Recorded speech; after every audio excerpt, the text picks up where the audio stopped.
Un jour, mon téléphone a sonné. C'était une famille. Quand j'ai entendu la voix du père à l'autre bout du fil, j'ai immédiatement senti que quelque chose de très grave se passait. « Padré, s'il vous plaît, venez maintenant. Il y a quelque chose de démoniaque dans notre maison. Cela fait 5 mois que nous ne pouvons plus dormir. Les enfants pleurent la nuit. Ma femme est détruite, et rien de ce que nous avons essayé ne fonctionne.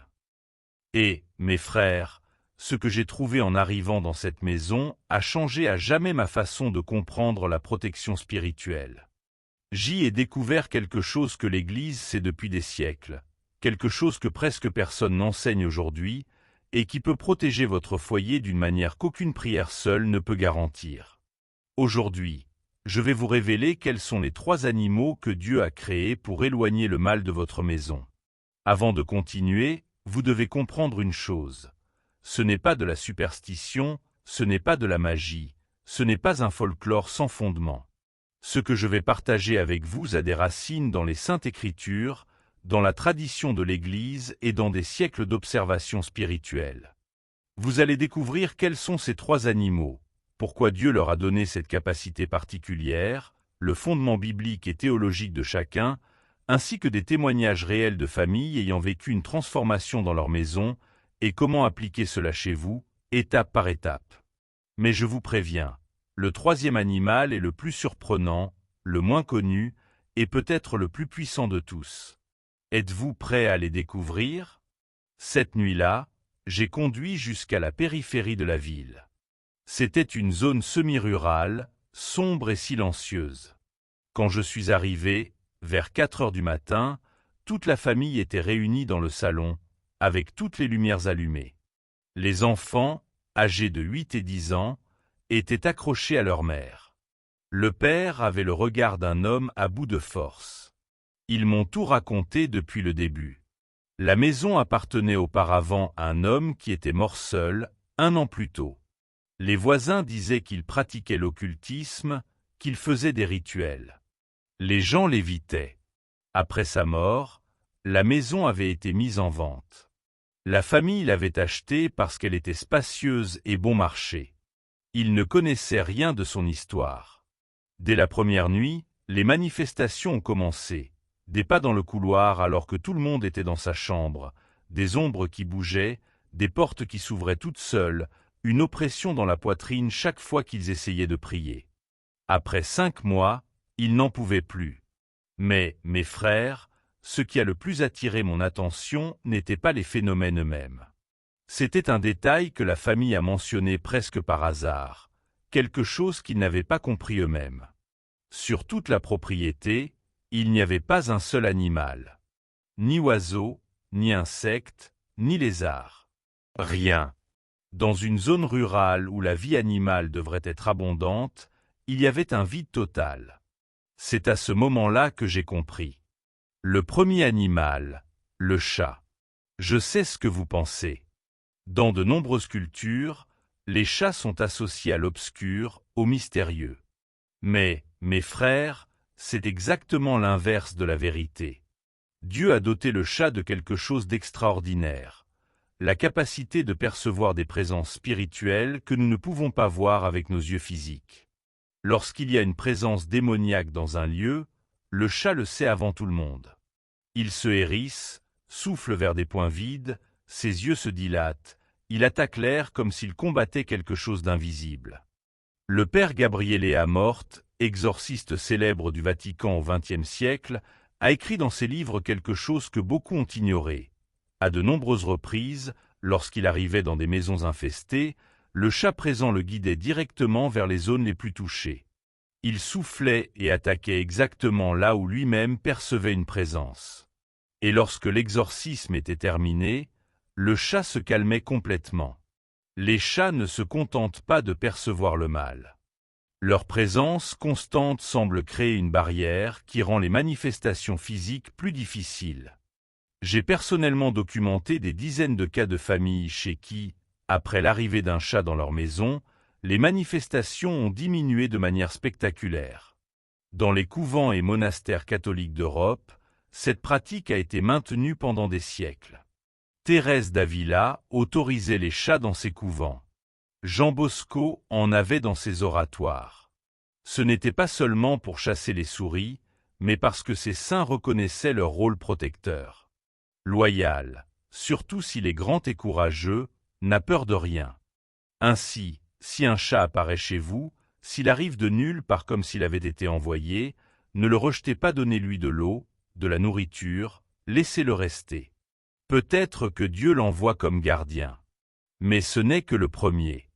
Le deuxième animal, le chien. Si le chat perçoit le mal et crée une barrière passive, le chien agit différemment. De manière plus active, plus directe. Le chien affronte. Les démons, par nature, sont lâches. Malgré toute leur malice, ils fuient face à la résistance. Et un chien loyal, surtout s'il est grand et courageux, n'a peur de rien. Il aboie avec fureur vers des coins vides, grogne, le poil hérissé, face à des points que l'œil humain ne peut pas voir. Il se place entre sa famille et ce qu'il perçoit comme une menace. J'ai connu des cas extraordinaires. Une famille a adopté un berger allemand après avoir compris cette vérité. Les cauchemars que leurs enfants faisaient chaque nuit ont complètement cessé. Le chien dormait dans le couloir, entre les chambres des enfants, comme un sentinelle. Et lorsque, parfois, il restait des manifestations, le chien aboyait furieusement, et tout s'arrêtait immédiatement. Une autre famille, avec un labrador, m'a rapporté quelque chose d'encore plus impressionnant. Depuis l'arrivée du chien, les portes ont cessé de s'ouvrir toutes seules, les objets ont arrêté de tomber. La paix, qu'il n'avait plus connue depuis des mois, est revenue. Et, mes frères, ce n'est pas un hasard. Cela a un fondement dans la tradition catholique. Saint Roch, patron des malades, est toujours représenté avec un chien à ses côtés. Un chien qui le protégeait et lui apportait du pain lorsqu'il était mourant de la peste. Les dominicains, l'ordre fondé par saint Dominique de Guzman, sont appelés en latin dominicanes, c'est-à-dire les chiens du Seigneur, gardiens de la foi. Le chien n'a pas de pouvoir surnaturel en lui-même. Seul Dieu peut chasser les démons. Mais le chien peut rendre la présence du mal tellement inconfortable et difficile que celui-ci préfère partir ailleurs. Et maintenant, nous arrivons au troisième animal, celui auquel personne ne s'attend, le plus surprenant, et celui qui possède le fondement biblique le plus profond. Le troisième animal, le coq. Quand je vous dis que c'est le coq, beaucoup vont sourire. Mais lorsque vous comprendrez pourquoi, vous ne verrez plus jamais cet animal de la même manière. Dans la tradition chrétienne, le coq représente quelque chose d'unique, la victoire de la lumière sur les ténèbres. C'est le chant du coq qui a fait que Pierre se souvienne avoir renié le Christ, et il pleura amèrement. Le coq est donc symbole de repentir, de conscience et de réveil spirituel. Mais il y a encore plus. Le coq qui chante à l'aube annonce l'arrivée du soleil. Et, dans le symbolisme chrétien, le soleil levant représente le Christ, la lumière du monde qui dissipe les ténèbres.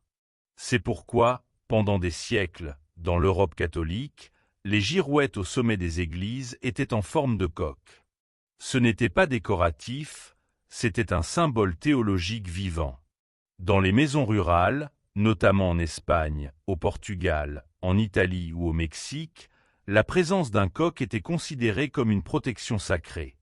Les démons agissent principalement dans l'obscurité, vers 3 heures du matin, au moment de plus grande vulnérabilité. Et le coq, en chantant à l'aube, annonce que la nuit est terminée, que le temps des ténèbres est passé. Une famille rurale m'a raconté quelque chose que je n'oublierai jamais. Padre, nous vivions des manifestations terribles chaque nuit depuis des mois. Quelqu'un nous a conseillé d'avoir un coq. Nous l'avons adopté, et dès le premier matin où il a chanté, tout a changé. C'était comme si son chant coupait le pouvoir de ceux qui nous attaquaient pendant la nuit. Le coq n'a pas de pouvoir magique, mais Dieu l'a créé comme un annonciateur de la lumière. Et lorsqu'il chante sur votre propriété, c'est comme s'il proclamait chaque matin que le Christ est le Seigneur de cette maison. La nuit où tout a changé. Permettez-moi de revenir à cette famille. Il était 4 heures du matin lorsque j'ai terminé un exorcisme mineur. J'avais parcouru chaque pièce, le sous-sol, le grenier, les recoins les plus sombres. J'avais aspergé d'eau bénite, placé des médailles de Saint-Benoît, récité les prières de libération les plus puissantes que je connaisse. Et lorsque l'atmosphère a commencé à changer, lorsque l'oppression a commencé à disparaître, j'ai ressenti quelque chose, une voix intérieure claire, comme lorsque l'Esprit Saint parle sans mots, mais avec une certitude absolue. Il manquait encore quelque chose. Une protection supplémentaire. C'est alors que je me suis souvenu d'un enseignement reçu d'un ancien exorciste, il y a de nombreuses années. Une sagesse presque oubliée aujourd'hui, mais fondée sur la tradition et confirmée par l'expérience. Je me suis assis devant cette famille épuisée, les enfants endormis dans les bras de leur mère, et je leur ai dit : je vais vous parler de 3 animaux que Dieu a créés avec une capacité particulière. Lorsqu'ils sont présents sur votre propriété et traités avec le respect dû aux créatures de Dieu, ils forment une sorte de protection spirituelle difficile à pénétrer. Ils ont promis de suivre exactement ces conseils. 2 mois plus tard, ils sont revenus me voir. Les enfants sont entrés en courant. La mère avait retrouvé la paix dans le regard. Le père m'a serré dans ses bras et m'a dit : Padre, notre maison a changé. Les 3 animaux sont arrivés d'eux-mêmes, comme s'ils avaient été envoyés. Et, au fur et à mesure de leur arrivée, tout a disparu. Aujourd'hui, nous dormons. Aujourd'hui, nous avons la paix. Aujourd'hui, nous sentons que Dieu habite ici. Mes frères, ce que cette famille a vécu n'est pas un cas isolé. C'est un schéma que j'ai observé à de nombreuses reprises au cours de mon ministère. Dieu a donné à certains animaux des capacités qui dépassent le simple aspect physique. Non pas parce qu'ils possèdent un pouvoir divin, mais parce que Dieu peut utiliser toute sa création comme instrument de protection. Et lorsqu'une maison est totalement dépourvue d'animaux, comme celle que j'ai visitée cette nuit-là, ce n'est pas anodin. C'est parfois le signe que le mal a déjà repoussé même les créatures de Dieu. Mais la protection est venue à travers 3 animaux simples, humbles, créés par Dieu pour cette mission. Comment appliquer cela chez vous ? Avant de chercher un chat, un chien et un coq, retenez ces 4 points essentiels. Premièrement, ce n'est pas de la magie. Ne transformez pas ces animaux en amulettes. Ne les adorez pas. Ce sont des créatures de Dieu. Deuxièmement, cela doit s'accompagner d'une vie spirituelle réelle. Les sacrements, la prière, une vie droite. Sans cela, aucun animal ne peut vous protéger. Troisièmement, traitez ces animaux avec respect et bienveillance. Ils ne sont pas des objets, mais des êtres vivants. Quatrièmement, et surtout, votre protection principale est le Christ. Les sacrements et la prière passent avant tout. Ces animaux ne sont qu'une aide, jamais un substitut.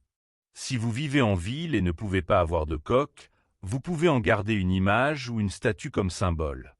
Si vous pouvez adopter un chat ou un chien, faites-le avec responsabilité, en comprenant qu'ils peuvent aussi jouer un rôle particulier. Et si, de manière inattendue, l'un de ces animaux arrive chez vous, accueillez-le avec gratitude. Je voudrais terminer par une prière. Posez la main sur votre cœur et répétez : Seigneur Jésus-Christ, merci pour ta création, pour ces animaux qui peuvent nous servir et nous protéger. Bénis ma maison, protège-la de tout mal. Envoie tes anges pour veiller sur elle, et si telle est ta volonté, envoie aussi ces créatures pour nous défendre. Que ma maison soit un lieu de paix où ton règne est présent. Amen. Si ce message vous a touché, partagez-le avec ceux qui en ont besoin. Et si vous choisissez de prier pour la protection de votre maison dès aujourd'hui, dites simplement : Amen.